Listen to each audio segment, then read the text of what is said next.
প্রধান রাজনৈতিক নেতাদের ভিআইপি সুবিধা না দিয়ে সাধারণ যাত্রী হিসেবে বিমানবন্দর থেকে বের হওয়া তাদের নিরাপত্তাকে ঝুঁকির মুখে ফেলে। আওয়ামী লীগের কর্মীরা বিএনপি, জামায়াত, এনসিপি নেতাদের উপর হামলা চালায়, যা রাজনৈতিক প্রতিদ্বন্দ্বিতার কারণে উত্তেজনা ও সহিংসতার ইঙ্গিত দেয়। অন্তর্বর্তী সরকার এই ঘটনার জন্য দুঃখ প্রকাশ করেছে, নেতাদের নিরাপত্তার ব্যবস্থা জোরদার করেছে এবং যুক্তরাষ্ট্রের আইনশৃঙ্খলা বাহিনীর সঙ্গে সমন্বয় করে নিরাপত্তা নিশ্চিত করছে। সরকার বলেছে তারা এই ঘটনার জন্য যথাযথ আইনগত কূটনৈতিক জবাব দেবে, যা আন্তর্জাতিক কূটনীতি ও অভ্যন্তরীণ নিরাপত্তার জন্য গুরুত্বপূর্ণ।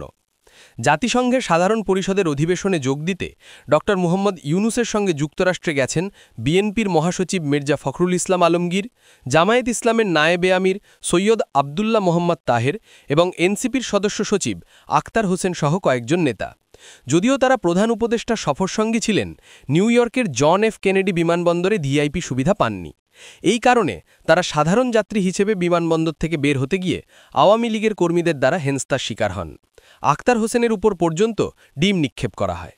সরকার এই ঘটনার জন্য দুঃখ প্রকাশ করেছে এবং প্রশ্ন তুলেছে, কেন তাদের ভিআইপি সুবিধা না দিয়ে আলাদা করে সাধারণ যাত্রী হিসেবে বের হতে বাধ্য করা হলো।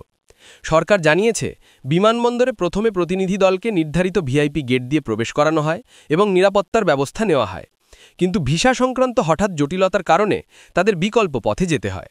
সরকার ও প্রধান উপদেষ্টা উভয় পক্ষ থেকে ভিআইপি সুবিধা ও নিরাপত্তা দেওয়ার আর্জি জানানো হলেও বিমানবন্দর কর্তৃপক্ষ তা প্রত্যাখ্যান করে এবং এর ফলে নেতাদের নিরাপত্তা ঝুঁকিতে পড়ে।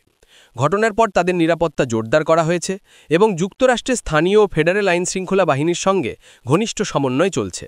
সরকার এই ঘটনার জন্য উপযুক্ত আইনগত ও কূটনৈতিক জবাব দেওয়ার কথা বলেছে। ঘটনার পর সন্ধ্যায় জ্যাকসন হাইটসের নবান্ন পার্টি হলের সামনে থেকে যুবলীগের এক কর্মী মিজানুর রহমানকে গ্রেপ্তার করা হয়।